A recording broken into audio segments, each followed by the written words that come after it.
इंसान का मन बहुत ही चंचल होता है और इस कारण इसे हमेशा किसी बंधन की आवश्यकता होती है ताकि यह कभी अपनी सीमा ना लांघे।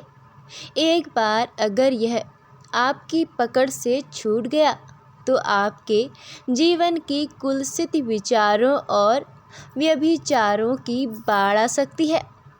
यह मन आपको हमेशा भटकाता है।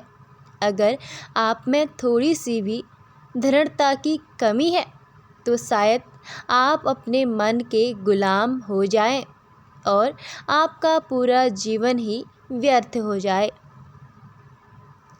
इस मन को नियंत्रण में रखने के लिए एक संत कितने जतन करता है, लेकिन एक सांसारिक व्यक्ति के पास ज़्यादा समय और रास्ते नहीं होते हैं।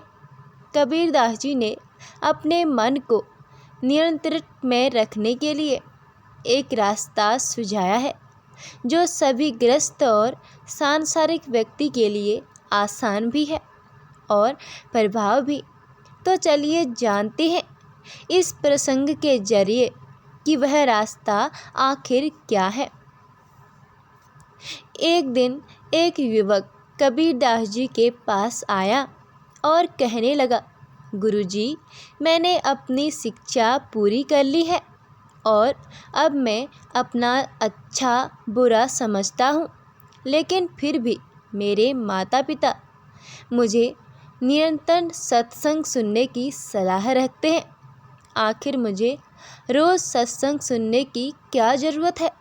कबीर जी ने उस युवक के प्रश्न को सुना, लेकिन प्रश्न का उत्तर ना देते हुए एक हथौड़ी उठाई और पास ही जमीन पर गड़े एक खूंटे पर जोर से मार दी।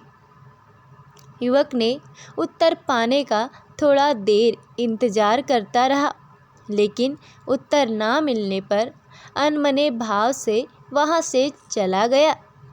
अगले दिन वह फिर कबीरदास जी के पास आया और कहने लगा, मैंने आपसे कल एक प्रश्न पूछा था, पर आपने कोई उत्तर नहीं दिया।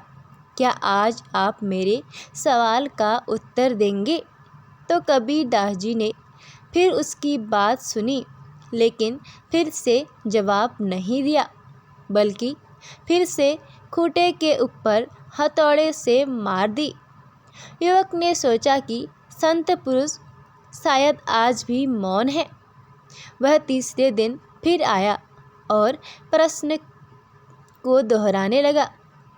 कबीर जी ने जवाब देने के बजाय फिर से खूंटे पर हथौड़ी चला दी।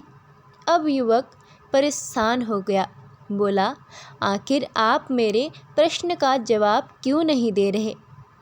मैं 3 दिन से आपसे एक ही प्रश्न कर रहा हूँ।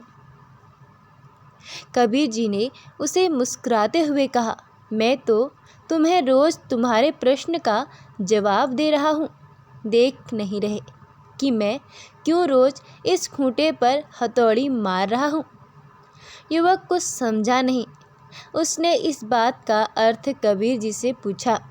कबीर जी ने कहा, मैं इस खूंटे पर हर दिन हथौड़े मारकर जमीन पर इसकी पकड़ को मजबूत कर रहा हूँ। यदि मैं ऐसा नहीं करूँगा तो इससे बंधे पशुओं की खींचतान से या किसी की ठोकर लगने से यह खूंटा निकल जाएगा।